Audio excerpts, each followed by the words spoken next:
காலையில் லேட்டாக எழுந்திரிச்சாலும் சூப்பரான பிரேக்ஃபாஸ்ட்டை ஈஸியாக ரெடி பண்ணலாம். அப்படி என்ன ரெசிபி ட்ரை பண்ண போகிறேன்னு யோசிக்கிறீங்களா? வேறு எதுவும் இல்லை, வெண்பொங்கலும் தேங்காய் சட்னியும் தான். வெண்பொங்கல் செய்கிறதுக்கு 3 டம்ளர் அளவுக்கு பச்சரிசி ஊற வச்சுட்டேன். அது கூடவே 1.5 டம்ளர் அளவுக்கு பாசிப்பருப்பை வறுத்து அந்த பச்சரிசி கூடயே 1/4 மணி நேரம் ஊற வச்சுட்டு அதுக்கப்புறம் நல்லா கழுவி குக்கரில் சேர்த்துக்கலாம். இதுக்கு நான் 10 டம்ளர் தண்ணி ஊற்றியிருந்தேன்.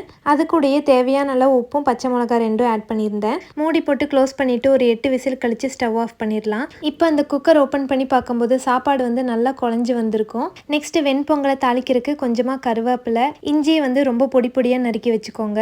கூடவே 2 டேபிள் ஸ்பூன் அளவுக்கு சீரகமும் மிளகும் எடுத்து வச்சிருக்கேன். குக்கர் ஓப்பன் பண்ணி பார்க்கும்போது சாப்பாடு சூப்பராக வெந்திருந்தது. தாளிக்கிறதுக்கு கொஞ்சமாக எண்ணெய் கூடவே நெய்யும் ஆட் பண்ணியிருக்கேன். நெய் மட்டும் ஊற்றி கூட தனியாக தாளிச்சிக்கலாம், டேஸ்ட் இன்னும் சூப்பராக இருக்கும். கூடவே நான் தாளிக்கிறதுக்கு எடுத்து வச்சிருந்தது எல்லாத்தையும் ஆட் பண்ணிட்டு லாஸ்ட்டாக 10 முந்திரி மட்டும் போட்டு வறுத்துட்டு அந்த குழஞ்ச சாப்பாட்டில் போட்டு மிக்ஸ் பண்ணிட்டோம் அப்படின்னா சூப்பரான வெண்பொங்கல் ரெடி. வெண்பொங்கலுக்கு தேங்காய் சட்னி, உளுந்த வடை இந்த காம்போ எல்லாம் சூப்பராக இருக்கும். தேங்காய் சட்னி அரைக்கிறதுக்கு நம்ம எப்பயுமே தேங்காய், பொட்டுக்கல்ல, இஞ்சி, பச்சை மிளகாய், உப்பு, புளி, பூண்டு இதெல்லாம் தான் போட்டு அரைப்போம். அந்த தேங்காய் சட்னியோட டேஸ்ட்டை இன்னும் என்ஹான்ஸ் பண்ணி காட்டுறதுக்கு அது கூடயே 4-5 சின்ன வெங்காயத்தை உள்ள போட்டு அரைச்சு பாருங்க, டேஸ்ட் இன்னும் சூப்பராக இருக்கும். சூடான வெண்பொங்கலுக்கு இந்த தேங்காய் சட்னி வச்சு சாப்பிடும்போது செம டேஸ்ட்டாக இருந்தது. ஜித்து குட்டிக்கு வெண்பொங்கலை போட்டு விட்டுனா அவன் அது வேண்டாம் தோசை தான் வேணும்னு கேட்டு தோசையை சாப்பிட்டுட்டு ஸ்கூலுக்கு போயிட்டான். வீட்டுக்குள்ள மட்டும் இல்லை, வீட்டுக்கு வெளியிலையும் அழகாக வச்சுக்கிறது எனக்கு ரொம்ப பிடிக்கும். ஸ்லிப்பர்ஸ் எல்லாம் ஆர்கனைஸ் பண்ணி வைக்கிறதுக்கு யூனிக்காக ஒரு ரேக் மாதிரி தேடிட்டு இருந்தேன். இந்த மாடல் பார்க்குறதுக்கு ரொம்ப அழகாக இருந்தது. வீட்டுக்கு வெளியில் வைக்கும்போது இன்னும் லுக்காக இருக்கும் அப்படின்னு சொல்லிட்டு